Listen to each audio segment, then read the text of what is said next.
ডিপ্লোমাতে যারা civil department থেকে মানে ডিপ্লোমা ইঞ্জিনিয়ারিং করতেছে, আমার কাছে মনে হয় যে এই সাবজেক্টটা তাদের কাছে একটা আতঙ্ক।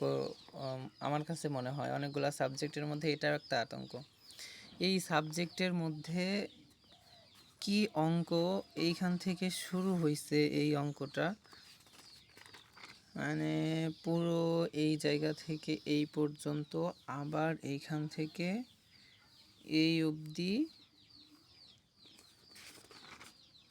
এইখান থেকে এই অবধি অঙ্ক, মানে পুরো 2 পৃষ্ঠা আমাদের খাতায় করতে গেলে মিনিমাম 8 থেকে মানে 6 থেকে 7 পৃষ্ঠা লাগবে।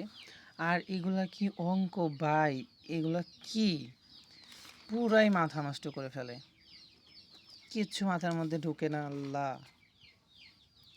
এগুলা মানে এক একটা সাবজেক্ট না, এগুলো হচ্ছে এক একটা আতঙ্ক।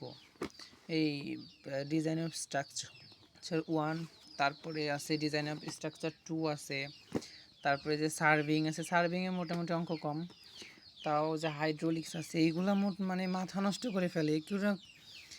এগুলো আমাদের করে কি দরকার ভাই এই সব অঙ্ক করে, এটাই আমি বুঝি না।